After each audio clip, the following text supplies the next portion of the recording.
think, I don't know what it is these days, with people make things complicated. I watched, in the name of it's Cloud Atlas. Have you seen that film? Jesus. Don't know what's going on. You have to take notes whilst you're watching it. There's nothing relaxing about watching it. I think we've got more intelligent, but we're just making our lives more difficult. Years ago, people were quite happy watching a black and white film with no speaking. You know, it was all like silent movies. Dead easy to follow. Now, you watch Cloud Atlas, tell me if you know what's going on. I watched it all because you kind of think, well, it might all make sense in a minute. About 2 hours long, I didn't have a clue by the end. I don't know what had just gone on. Whereas this, nice easy read, no big words in it, I write the way I speak, which is, I think that's the way it should be. So you know it's coming from me. Yeah, that's it, that's all I can tell you. I mean, maybe I'd murder a person. You know, just say, you know, I don't know, but I think I'd probably go mental. Because I've always been a very reserved person, you know, I've never got into a fight, I've never caused a rumpus. Yeah, but that's a worrying thought, because we don't have to have the end of the world for it to be the end of your world, because a lot of people know that they're terminally ill, so they don't go around smashing up bars and killing people. But I suppose I know there'll be no repercussions ultimately, because they're gonna the next die anyway. day everyone's gone, so Yeah, there's not going to be mourning families. But then how dare you deprive that person of his last 8 hours or 10 hours of life? I don't care, because it's the last day on Earth. Well, so that's true. I know the moral guilt that I'll feel is over in a few hours. Morality isn't relative just to repercussion, is it? Because no, but the point is you can do things without repercussion. But often people say, you know, what would you do if you never got caught, or would you do it if there is repercussions for that person, as grave as they might be, just because you feel that it's no big deal either way, that they're only going to live another 8 hours, they might feel differently. And you're saying, well, you won't care because you won't be around. But then, why do people care about their loved ones when they won't be around? Why do people get a will ready? Because my point is that they know that those people will continue to live for an indeterminate amount of time. So you do care about the other person's feelings? Of course I do. Oh, no, of course I do. But my point is, knowing that everyone is going to be wiped off the face of the earth the following day, all those repercussions are no longer quite the same. I'd find it hard to divorce myself from my morality that's ingrained just because it doesn't matter anymore. Yeah, but I mean, I honestly, to me, it seems that we're approaching just the end of all things, and so I'm saying that there's something about the fact that we're all going to end that somehow seems very liberating. What would you do? I've always wanted to kick a duck up the arse. Do you know Anne Frank? That's all I know about Anne. There's no point pretending here Anne! that I know stuff. Yeah. Right. Well, tell us everything you know about Anne Frank. She was in a cupboard. Yeah, what else? If she didn't do that, I wouldn't know about her, seriously. That's all I know about her. Yeah. So what did she do? But how do you think we know about her? We know about her cupboard because of her book, don't we? But hang on, what, in the bigger scheme of things, why was she in a cupboard? I don't know. Right. I honestly don't know. You don't know anything else about Anne Frank beyond the fact that, to quote you, she was in a cupboard? Well, what's she done then? You tell me, why should I know more about her? Firstly, I don't think she was in a cupboard. She wasn't in a cupboard. She was in an attic. Alright. Yeah. So what was she doing? She was hiding from the Nazis. She was hiding from the Nazis. But isn't that the first place they'd look? Sort of work from the top down. Oh, they weren't specifically looking for Anne Frank. They weren't going, where is she? Where's Franker? If she gets that book out, we are in the deep shit. We've got to stop the book. Imagine, oh God. Just imagine if he was in charge. We did put him in charge of the country. Terrifying. Wouldn't that be amazing? Let him run the country. Just for a week. Or the mayor. What would you do if you were the president, or the Lord Mayor of London, or the Prime Minister Carl? I wouldn't do it like he's going to be offered it. It's a hypothetical question, Carl. No, but Suzanne was, alright, my missus, if you're a new listener. You keep her, sure. Yeah, help her. She was watching the news, trying to follow some heavy stuff. And I'm like, the weather? What? I just was like bored, and I was reading about that mouse that had an ear on its back and stuff like that. So she said, well, you take notice of this. Should be, you know what Ricky and Steve are like. They try to teach you stuff, and you don't even want to learn. So to try and get me interested in it, she was like saying, what would you do if you're president and stuff? Yeah. And I can't be doing with any of it. What did you come up with? You must What would your slogan be? What did you come up with? Did you come up with anything? I had a little, the design of it, right? I said I'd have like red and blue, sort of, do you know what I mean? Both sort of major sides into one. Well, that's broken the back of it. That's a pretty good manifesto so far. Anything else? What's on the second page? I had like, KP looks after me. That would be the badges, would it? Yeah. That's good. I'm a KP nut. Yeah. KP looks after me. Yeah, brilliant. That's about as far as I went with it. What would you do? What about, you know, policies, transport, crime, you know, just law and order? Yeah, what would you do, how would you deal with crime? What would your initial approach be? Would you introduce guns? Should police carry guns? Nah. No. Yeah. Would I have to worry about that? Okay. No, good point. Good point. No, what I'm saying is, though, I mean, Tony Blair isn't sorting everything out, is he? No, but he has a say in most things. Does he? Well, go on then. What are the problems at the moment? Aren't they sorting out? Well, generally, what's the best way to combat? Would you bolster up the prison system? Would you introduce more community service? Would you go harsher for say I don't know drugs? Would you go harsher or less harsh? There's pros and cons to both, isn't it? Because of course you can't see to condone it, but some people, you know, you don't want to go through the court system and cost taxpayers thousands of pounds of money for someone, I don't know, the difference between smoking a spliff and dealing crack. Do you know what I mean? You have to all these things. Have I lost you? Yeah, I'd just think about it for a bit. Do you know what I mean? Brilliant. You think about it for a bit. Yeah. Probably ask Suzanne. Do you know what I mean? This is amazing. Get her help on it. Yeah. And what about the foreign situation? Would you have supported Bush in his war on terrorism? You're aware of this war that we had recently? Yeah. Sure. I mean, if I was new, though, couldn't I just say, look, new slate, do you know what I mean? Let's start again. Yeah, right. of course you can. I'm in charge now, let's see if we can sort this out. What would you do then? Then see what happens. Just Brilliant. Suck it and see. Brilliant. Brilliant. This is excellent. Now, this is not really your jurisdiction. This is not really your area, but I imagine you'd have some powerful friends who might have a say in it. Go on. Yeah.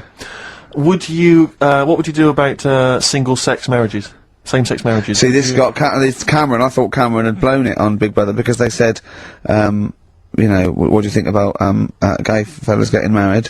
And he went, no, in the Bible it says, you know, a man and a woman. And I thought, oh, he's put off a lot of. Yeah. I don't really think many Christians tune into Big Brother, but we know the gays love it. Yeah. They love Big Brother, don't they? The gays. Yeah, so interesting. But what would your take be on that? Same-sex marriages. And then what? Having a kid? Well, just let's start off with, you know. That's all right, isn't it? Do you know what I mean? Just let them get on with it. It's not affecting anyone else. Sure. Yeah. Sure. Right. But it starts getting tricky. Right. When you get a kid. Okay. Go on. Why? Well, it's just tricky, innit? Do you know what I mean? Well, yeah, you could be right. I'm not giving any. I mean, you know, we're not. There's no right or wrong answer. It's all right if you were if you lived in the jungle, right, with no one else, yeah. Right, and you just had these two fellas, right, looking after you, but because you got no one else looking in on that, saying, "Oh, you're a bit weird, aren't you?" Do you know what I mean? But as soon as you come, why have they got married? Do you think the gay people turned to a bloke because they couldn't get a woman? If there's two fellas go away and they're in the jungle, they go, we're definitely not going to find a woman here. We might as well bum. That's not how homosexuality starts. People don't. It makes you wonder. No, it does make you wonder. Gays don't go, well, I'll tell you what, I haven't seen a woman I fancy yet. I'll try a bit of knob. No. But what I'm saying is, right, if you're brought up in like a little jungle, right? Yeah. How are you brought up? Someone just puts you there. I don't know what this is about. Steve, I can't be bothered running the country. I'm fascinated. I can't be bothered running the country!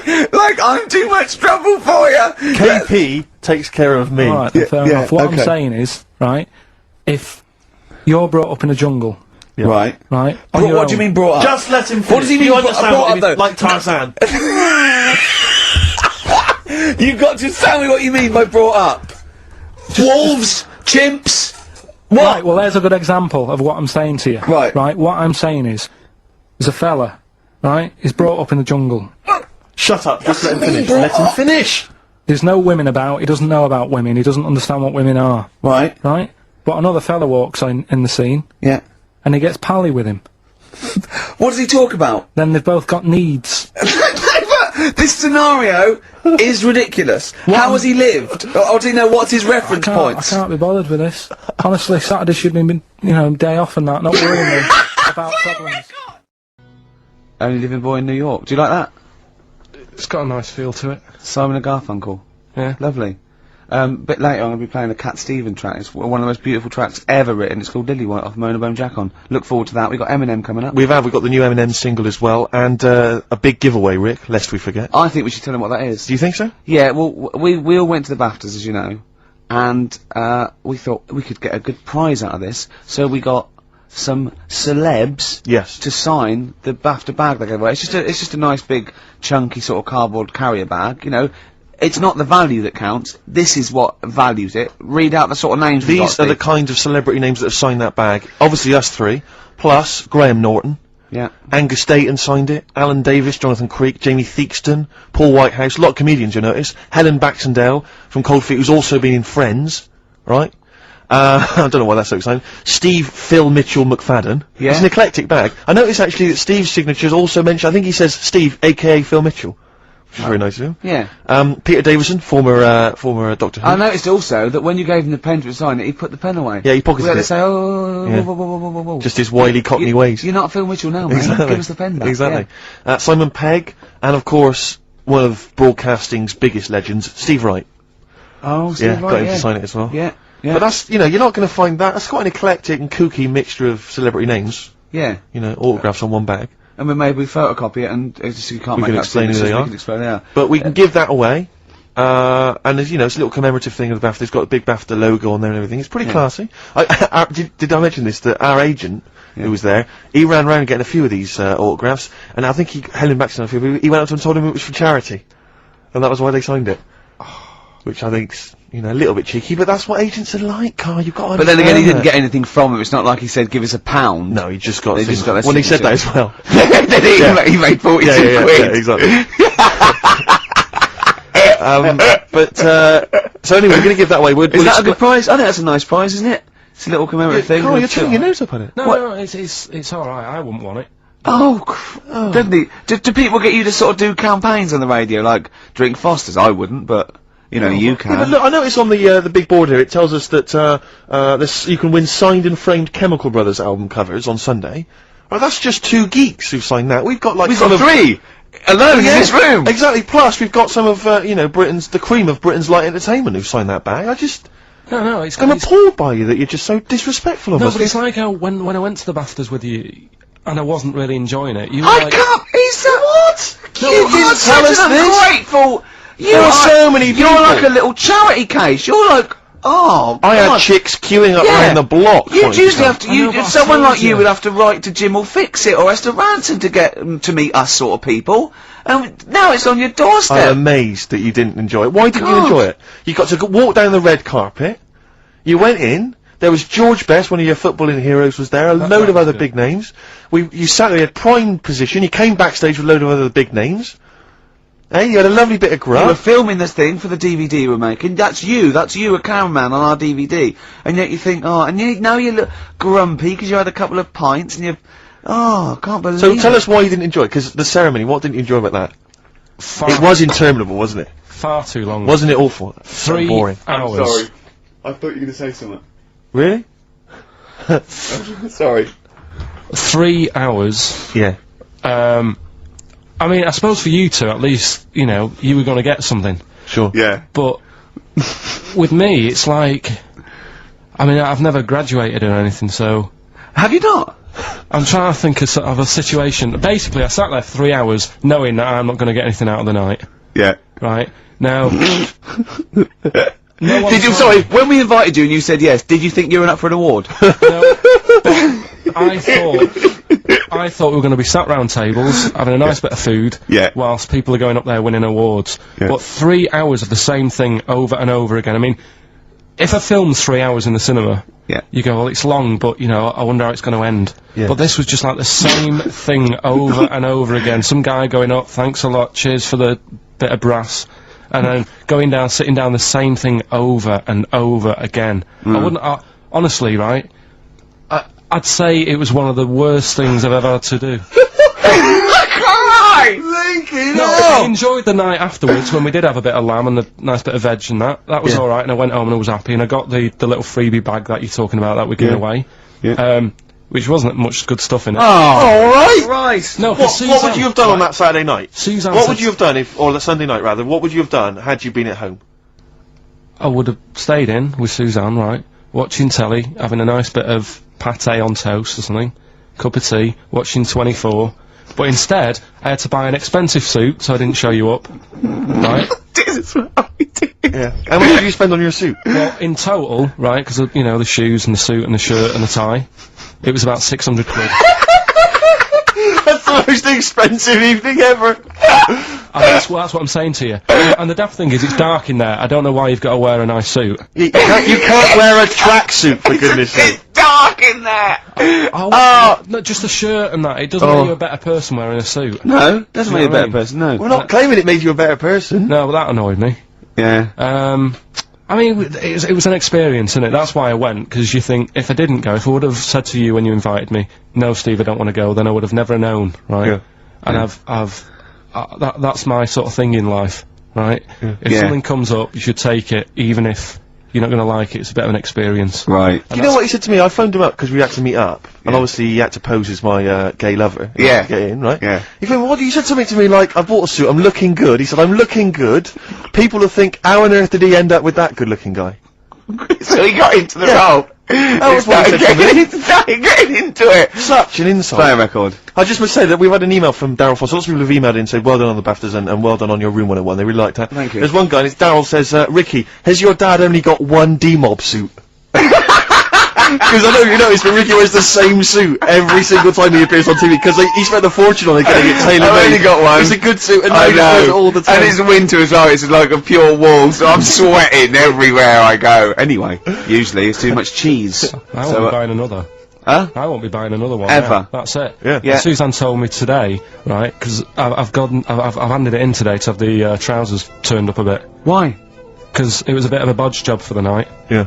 Right. It was just some pins sort of holding it up the other night, but you didn't notice, and I didn't tell you because I thought you'd be getting on the stage and saying, "Look at that freak over there," with his pants hemmed up. But I took it to the place to get it done.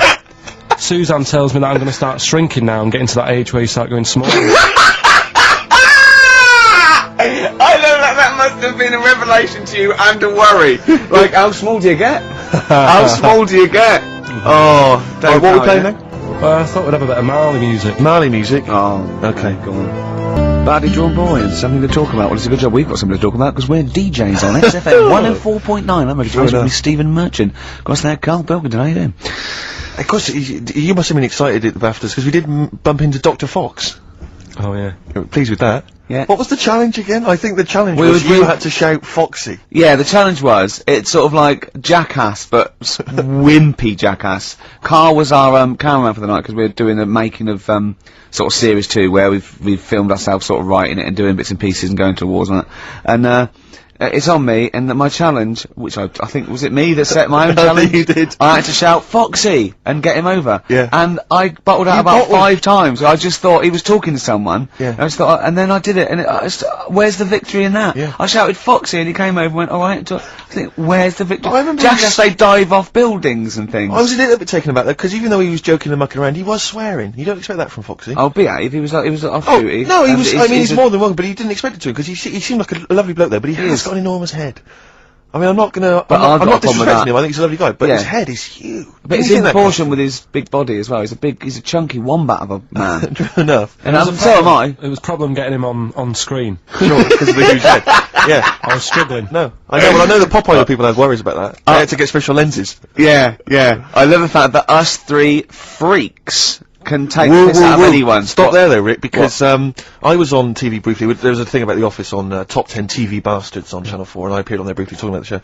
And there's this girl who's a girlfriend of a friend of mine, and she's I saw you on TV last night. I went, yeah. She went, I'll tell you this, you're better looking on TV than you are in real life, and that's good for you.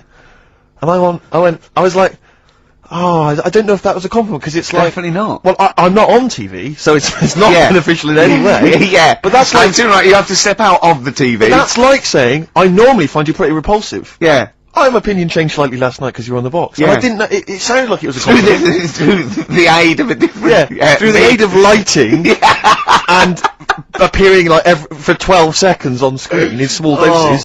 Right, I wanted to talk about UFOs today, and I've sort of ping-ponged around a bit there. Maybe do it next time. Which I thought was a nice way to sort of chat about another mystery.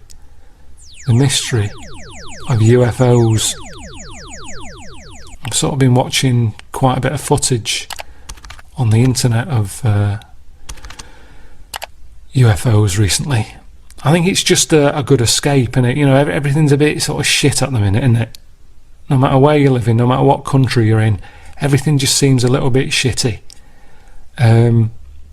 So sort of looking at otherworldly stuff is just a good escape. And there's loads of footage out there. Some of it you kind of go, oh, that looks good. Some of it is a joke. I mean, there was one that I clicked on. That was a bloke that it was clearly off his tits, because he was filming something out of his bedroom window. He was going, there's a bright light, oh look, I can't believe it, I'm being visited, there's a bright light, and it was clearly a street light. So there's a lot of knobheads like that, but now and again you get some footage or hear an interview or something that you go, well, this confirms it for me. Like, there's other stuff out there. And it was a bit of a chat that Joe Rogan was having, the Joe Rogan podcast. He was chatting to some commander who was flying about in a fighter jet, and he was whizzing about enjoying himself. Turns his head and sees this UFO just floating about above the water. And he was like, what's that? And now this fella's seen loads of stuff. If there was new technology out there that we don't know about, he probably would know about it, but he saw this thing and he was like, I don't know what that is. And it started ping-ponging about all over the shop. He said it was shaped like a tic-tac, and it moved about like nothing he's ever seen move about before. It was like going left, right, up, down, and at high speed as well. It just didn't make sense to him. Right? They got some radar footage of it. I'll just show you that. This was it here. It was like moving along at high speed, and it was just turning at the same time, which is a bit odd. But who knows what it was. But I've had a theory for a while. Octopus. If you look at them, they look a bit alienish, don't they? This UFO was floating above the sea, so there's a connection there already. All the arms, which would probably come in handy if you're flying about something that commander saw. I imagine that's got a lot of joysticks, a lot of buttons to press. You need a lot of arms, so there's that. And I saw this video ages ago. I'll show you this mimic octopus. Right now, the skill that it's got, it's like let me just show you this. Right, so this diver here, there he is in the water, just swimming along, minding his own business, doing a bit of filming, not much to see really, and he just sees this little bit of seaweed, thinks nothing of it. There's a little fish, little black and white fish. Oh, that's nice, there's not much else here. I'll just film that black and white fish there moving about, and then, oh good Jesus, what is that? An alien. That is an alien there. Let's just rewind it again. It goes from that, just looking like a blob of moss, to that. That is amazing, and off it shoots, look. Going back to Planet Zonk. And think about it, it makes sense, doesn't it? If you were an alien, where would you land? You wouldn't bother landing on land, on Earth. Because it's not going to be left empty for long, is it? You're going to find a little plot, you'll go, this is alright. And before you know it, bulldozers will turn up and, build a new Starbucks or something. So they're better off going into the sea. And there's more of it. The Earth's 70% water. So if you're going to sort of base yourself anywhere, you're better off in the water. Especially at the minute, it seems like one of the safest places now, doesn't it? I don't think they get the virus underwater. And I tell you another thing that makes me think that I'm right here. If you Google big octopus, what comes up is the Pacific octopus, right? Where was this Tic Tac UFO spotted? Over the Pacific. Makes you think, doesn't it? Could be wrong, I could be right. I can't imagine spiders from Mars being any more weirder than spiders from Earth, to be honest. They're just odd, aren't they? How do you make them weirder? I've been going to YouTube a lot during the lockdown, and there's two things I go to if I'm not actually looking for anything, in particular. There's big waves, right? You get like fishermen, or those blokes who are shifting freight out in the North Sea, and they do videos of the waves that are outside during bad weather, and it's mental. There's like 50-foot waves, and they're just it just doesn't bother them at all. You can hear them chatting to each other, arguing over a game of cards. Meanwhile, outside there's waves, like the end of that film Deep Impact, and it just doesn't bother them. Yeah, it freaks me. It freaks me well out to know that waves are that big and are bashing about on the same planet that I'm sat on. So there's that I like looking at, and spiders, and they sort of terrify me, but at the same time I like looking at them. And I think the thing that freaks me out is the legs, because sometimes a spider can be quite big, the body, but I can pick things up like beetles and stuff like that have the same size body, but it's them legs, just big. It's the big legs which is weird, because one of the things that can make a woman sort of attractive is long legs, and it don't freak you out. I knew maybe it would if a woman had 8 legs. I don't know. Maybe it wouldn't be. I don't know.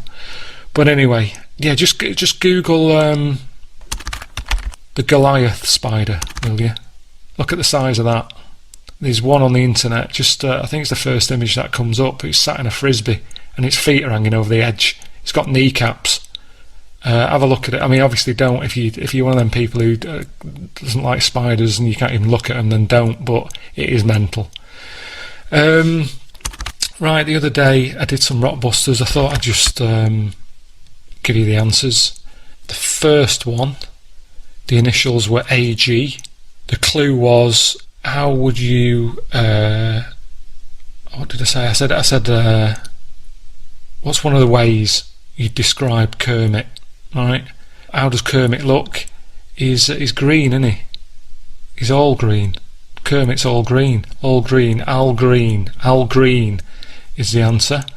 Like I say, it's a little bit cryptic. You have to think about it. So well done if you got that one. Second one, the initial was M. The clue was, I might phone you, I might not. So what's going on there? What's another word for calling someone?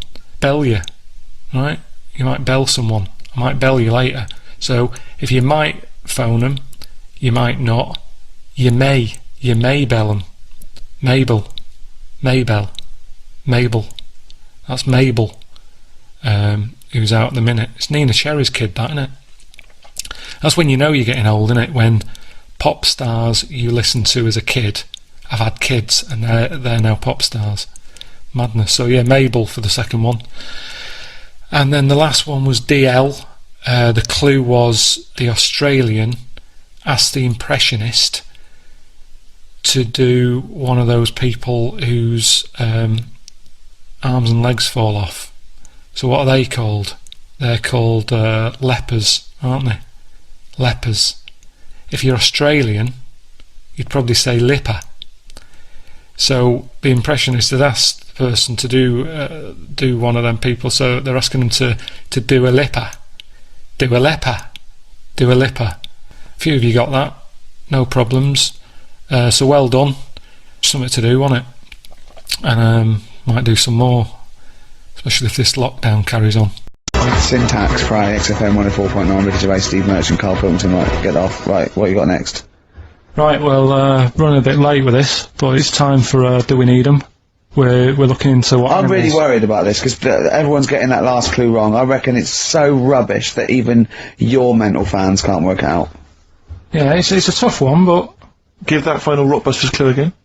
the Jamaican fella had to have some aspirin. Why is that? What were the initials? Why did he have to do it? No, FD. hold on, that's changed. Well, I mean, it doesn't matter. The Oh, story it doesn't matter. That's the point of a cryptic clue, isn't it?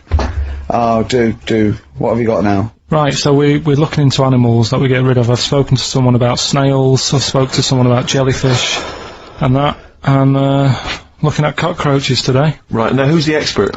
It's a woman called Jessica Marshall. Right. Does she know that you're going to play this on the radio? Well, I called up, right, in the week and said, can I talk to someone about cockroaches? And she was like, is that Carl? She knows who you are. Yeah. Right, so she already knows maybe your angle, your approach. Yeah, she was And up for it. she's an expert, she's just not just some random person. No, she works in a museum, well, a good museum. I said I'd give it a plug. It's the one near Knightsbridge. It's got dinosaurs and that in it. It's worth seeing. On the this is Natural her. History Museum. Yeah. So, Not sure. He's not sure. this is what happened.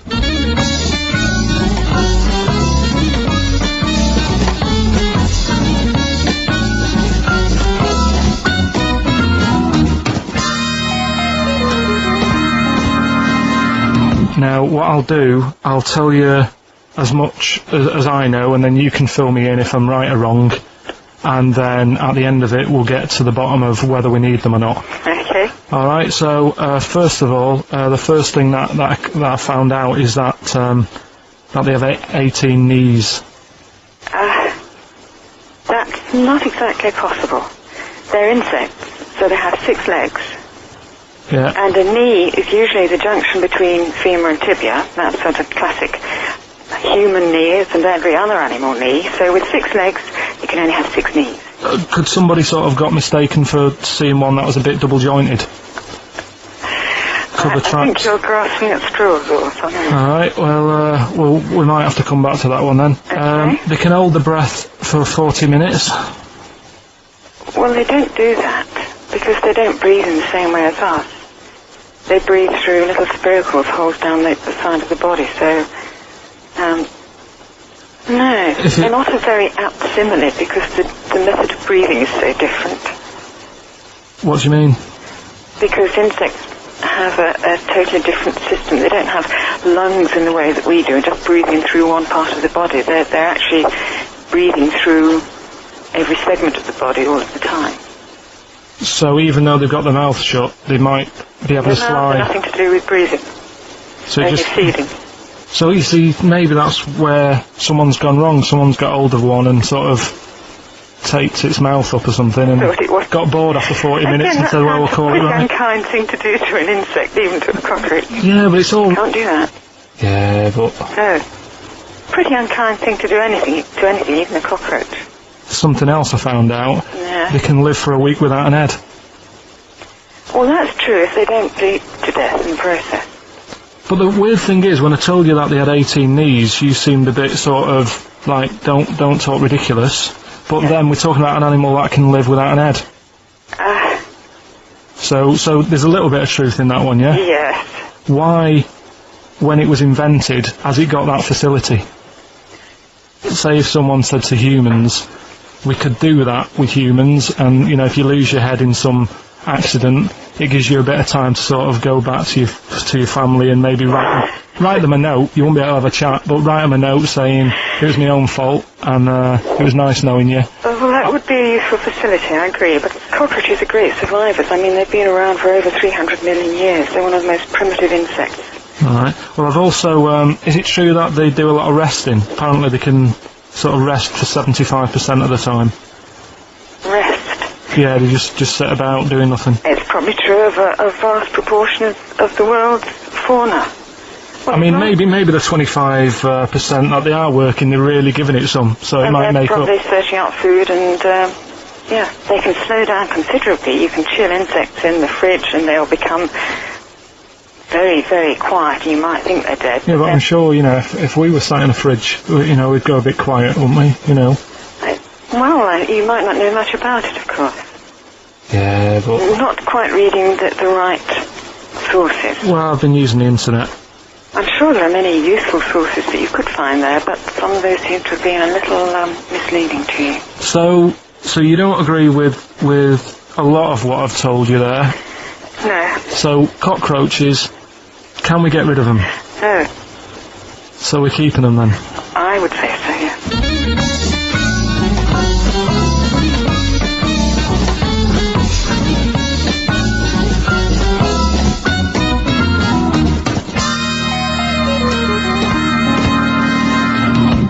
I think we should get her on more often because she sounds like she'd be a bit of an ally, really.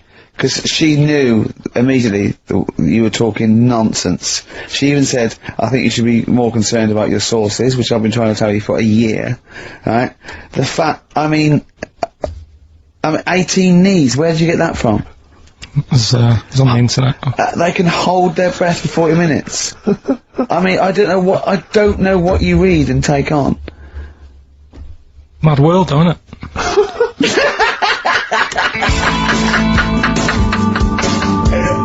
Right. The Cure, obviously. Yeah. Right, Carl's been taking phone calls for these clues. Right, and so everyone's been saying the same thing for the last one. He's been going, no, and I'm worried, I'm always worried. FD. I just overheard him on the call there going, oh, what have I been saying? Oh, no, it's FP. Dickhead. Right, give me the clues out. It's a rollover. Right, tell people we're really sorry to anyone who would have got that right. Okay, right, do the clues quickly. Tell them it'll be a rollover, so we have to do 3 new ones. Do you not write these You're down, such Carl? a I don't write the answers down in case Ricky looks over the thing and sees the answer. Why would I cheat? I'd rather you do something right with your life. Right, well the clues were, I've got 3 other jumpers like this one. Yeah. That was FT. Yeah. You got that, 4 tops. Yeah, that's alright. Good, well done. That bunch of people can't make up their minds if they'd want to sit in the sun or not. That was C, they were getting that. That was charlatans. Charlatan, right? A bunch of them charlatans, right? What do you mean? What's Charlie? No, it's like, shall I go out? Shall we? Charlatans. They got it, right?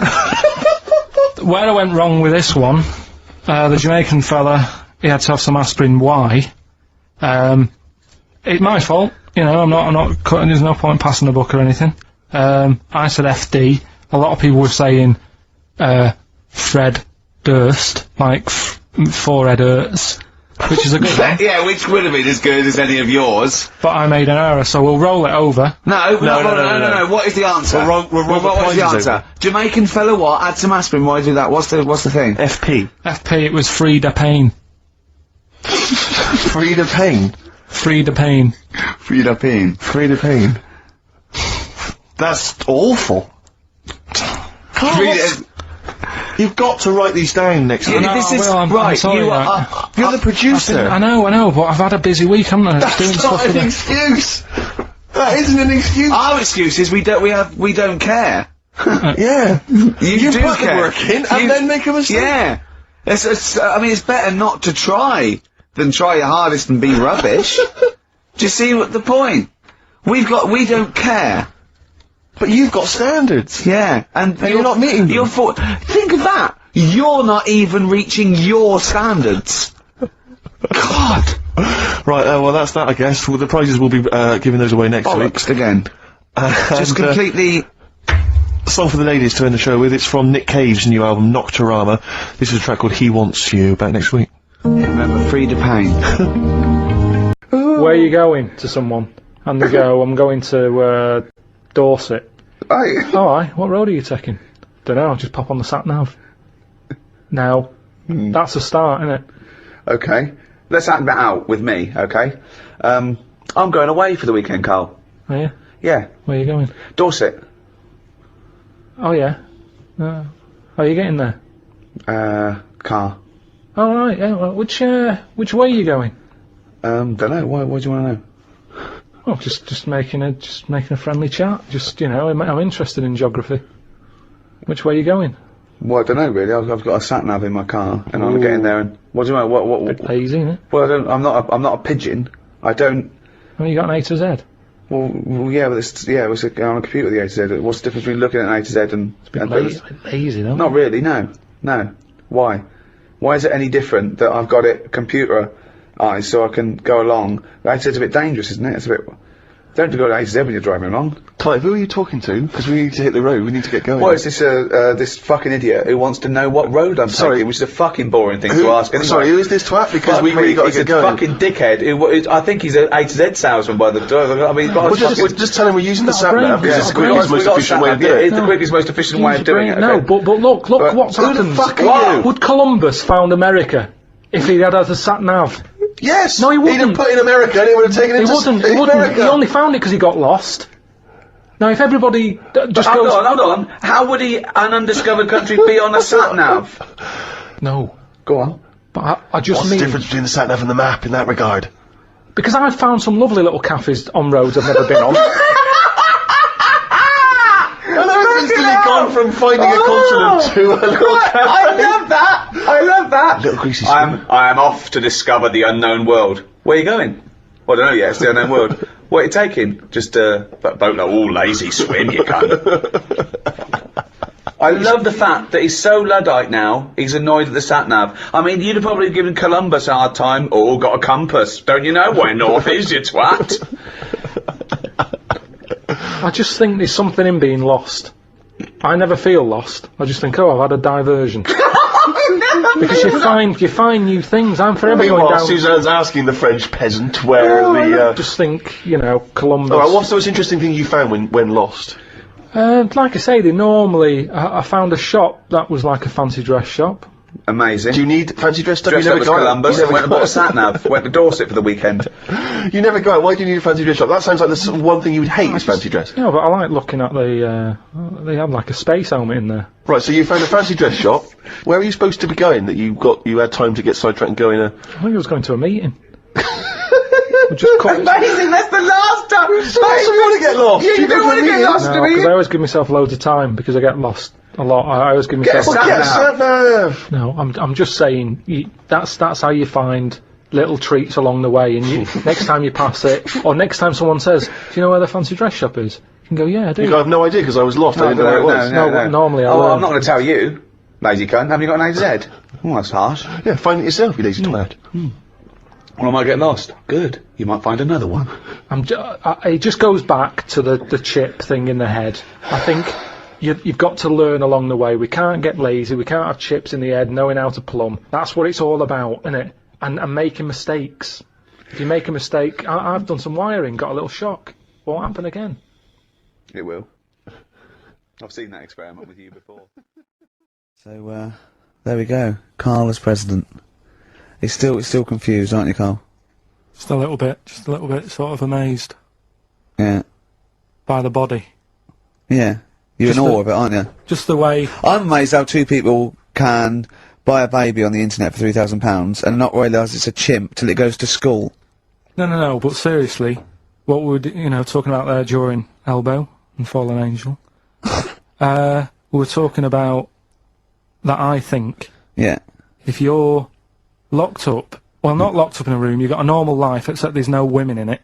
Yeah. Right? But how would that happen? What would this point of reference be? How would you bring up a person can I just ask you and something totally... now? Go on. How can infinite monkeys and a typewriter? Right, again, I've told it before, right? That is not... You don't actually have to test that model.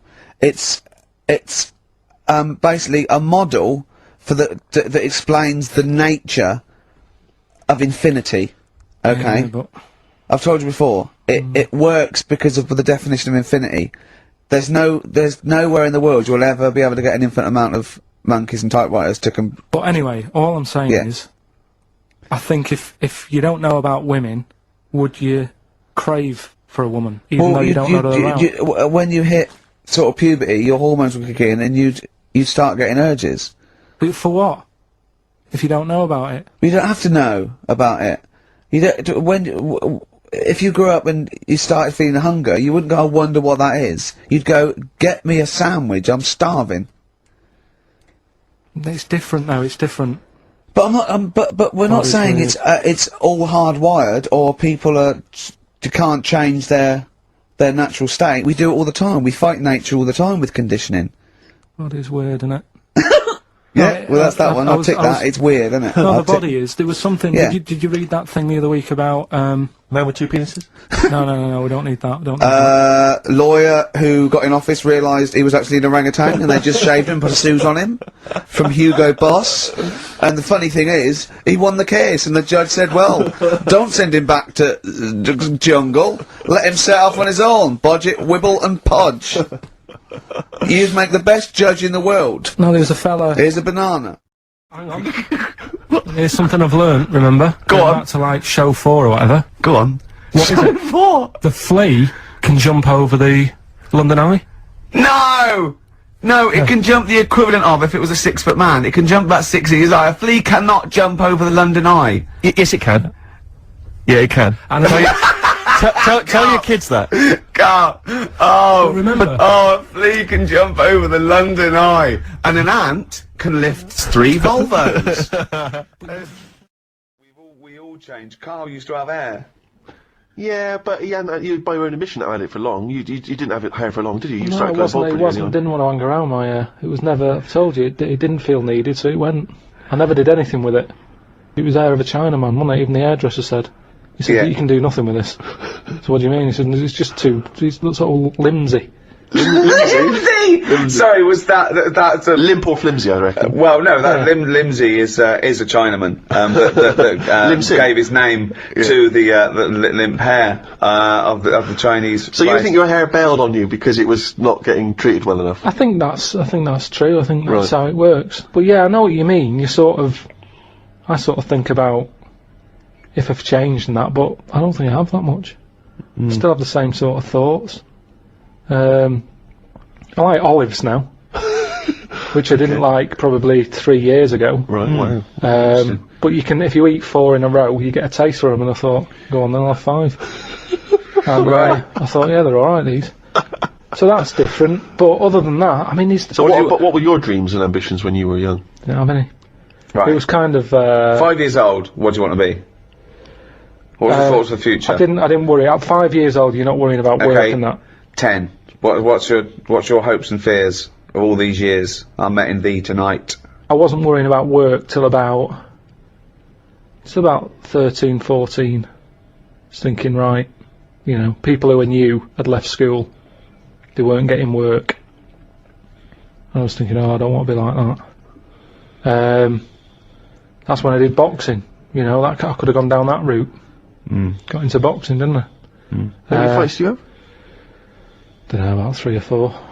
How long is it? When does brain damage kick in?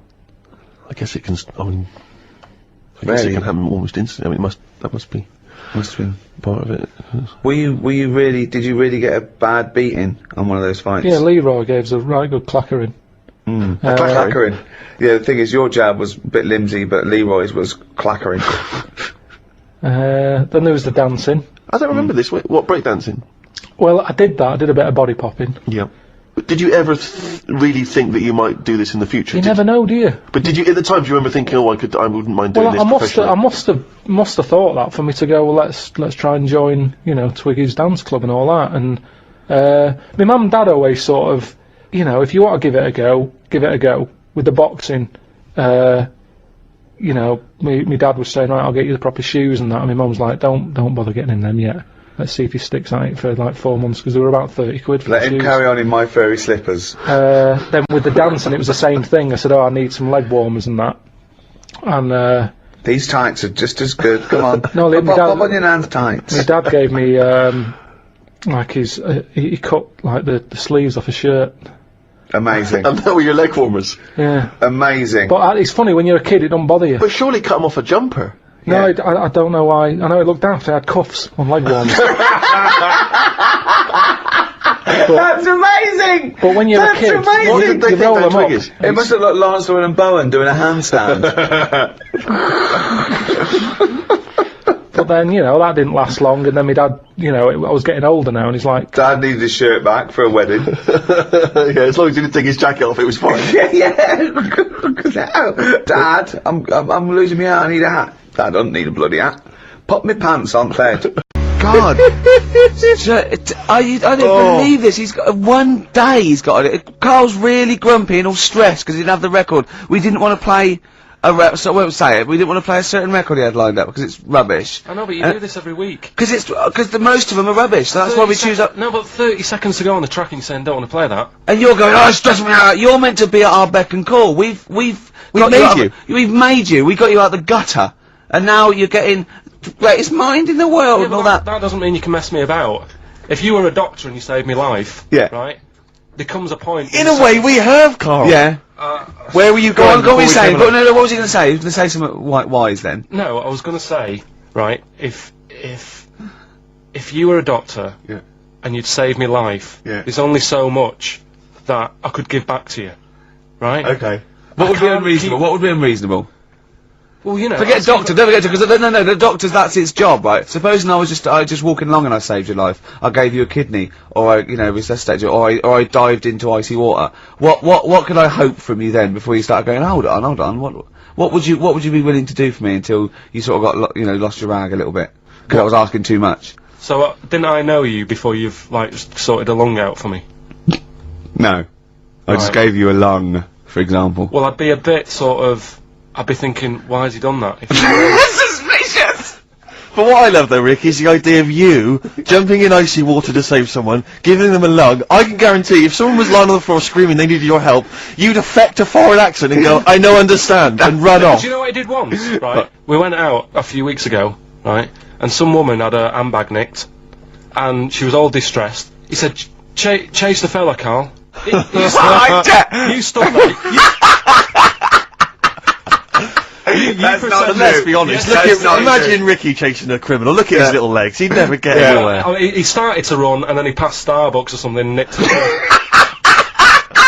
for a short. How did this turn on me? Oh, I'm a bad man because I don't give lungs away. No, because no one would want my kidneys or my lungs for a start. Did you chase the criminal then? I did for a bit. He walked. No, you didn't. Did you? No, I did a little bit. Yeah, we sort of spread out. We missed him. Where was it, and what was the situation? It was. Did you see a bag get snatched? It was. No, she was sort of crying, and she was running. Some blokes came in, sat next to her, and then just ran off with her purse. And you walked after them. No, they'd gone, Steve. They'd actually gone, but it was just like a bit distressing because she was devastated. I know how she feels as well because I had a jacket, and you think, oh, just got to find them now. Yeah. Where are they? Who are they? You know? So she was really off her head with sort of like she was angry and sort of crying. Yeah. And it was horrible. It was horrible, wasn't it? Wasn't it, Carl? He's broken his mic now. Oh right, play a record, this Carl. is Carl, what are you doing, mate? I don't believe this. There's only 2 weeks to go. These should be special. Carl, play the record. We've asked you to play the record. Like you. Fine, live. Hive's main offender on XFM 104.9. I forgot to say who I was. Go on, who are you? Ricky Gervais, who are you? Obviously, Steve Merchant. And who's that little fella over there, little round fella? Tiny little Karl Pilkington. The funny little thing from the Smash adverts. Say, then they smash them with their metal knives. Oh. You do? Yeah, you're right. He does, doesn't he? Yeah. I was asking if I'd seen a rounder head than him, and that's the only one someone come up with. That's the only thing they come up with. Oh look, you're actually a little bit stressed today, aren't you? Because you had to drink last night, didn't you?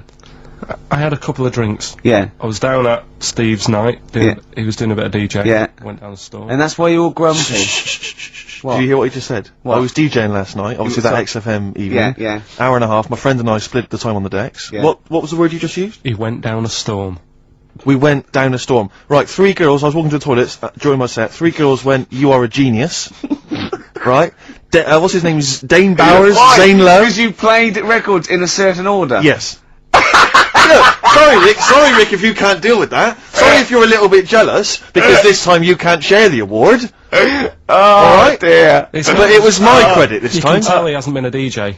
Because it's not just about It's not just about that. the songs you choreography, play, it's the way you play them. Oh, the yeah. way you play them, whether Right. it's 33 or 45, very important. Yeah, But the point- leave your hand on Exactly. them as they're trying to go round. But so three girls there, Yeah. charmed by me, they loved it. Yeah. Zane Lowe, XFM DJ and MTV presenter, probably one of the coolest blokes alive. He came up, gave us massive respect. He said, "I'm loving your set." He actually used those words, right? There were people coming up, they couldn't believe their luck. It was roaring. We'd stick on a track, people would cheer as it came on, right? My particular favourite, Carl, I think you'll agree, my particular triumvirate, LL Cool J, Mama Said Knock You Out, leading straight into House of Pain, Jump Around, then straight into that current Elvis track that's been re-released, remixed by Junkie XL. I played the original, which I'd already played on XFM before. I'm already there, cutting edge, Yeah. right? And- Three old tracks, you mean? 3 old tracks. In a row? Yep.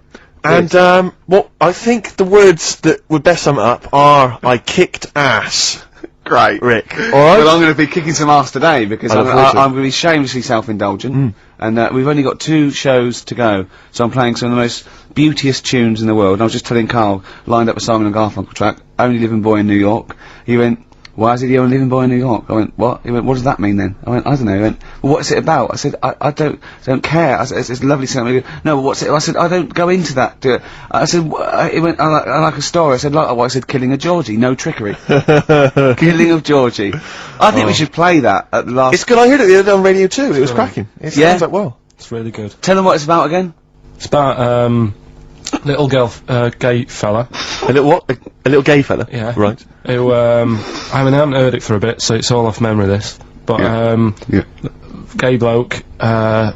Is he from Scotland? I have no idea. But he's from somewhere where gays aren't liked. Okay. Right? No. No, he is, kind Georgie of. Boy was Gargace, nothing more than the kindest guy I ever knew, right? Now, all he did was, right, his father said, "How can my son not be straight?" Kicked him out, right? Goes to America. Yeah, but you can handle Yeah. all that. You can handle your dad not getting on with you if other people around you are into the same scene. Yeah. But That's he right. was like, he was left on his own, he didn't know what to do. Yeah. He was getting stressed out. Yeah. So he goes... And this was before, this was before, I mean, this is, when did this record come out? Must have been 77? 77 yeah. years, something like that. Right. And, he's... During punk. Right, oh, I see, yeah. So, So, you know, the village people had come along and made gay cool. Yeah. That had already happened, Yeah, but it go wasn't on. respected.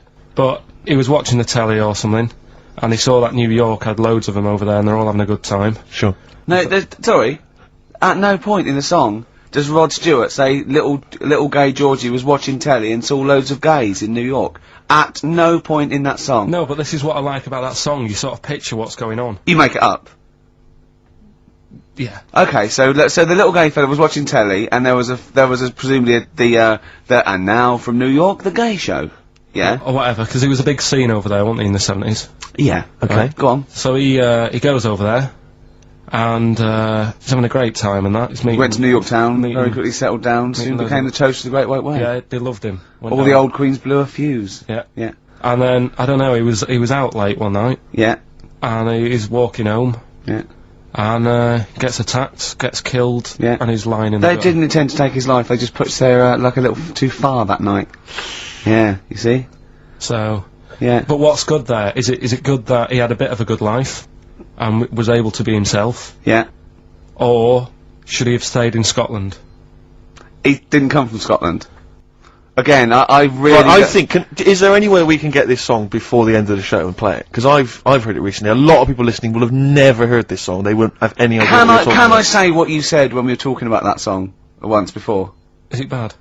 It might be. Because we were talking about, you know, Georgie Boy, didn't it, and he, you know, got it. I don't know. What? It's when you said... Well, it's a fact. I don't think if Well, any- he said, so it's for King of Georgie, he gets out, dies, right? He goes, well, they do go out late. I know All gay people I go know out a few late. gay people, and they start to party late on. That's Yeah. what in Soho, right? Girlfriend got in a cab, right? Suzanne was in a cab, and the cab driver was taking her to an early start, right? She works at the BBC. Early start, 4 in the morning. It was going down. It was mental in Soho at 4 in the morning. Yeah. They were all still like starting the night out. How do you know Whereas- how do you know they're gay? It's Soho, isn't it? Fair enough. Play a track. I'd love to be able to try and dig this out. Yeah, we will. This is Simon and Garfunkel, the only living boy in New York. It's lovely.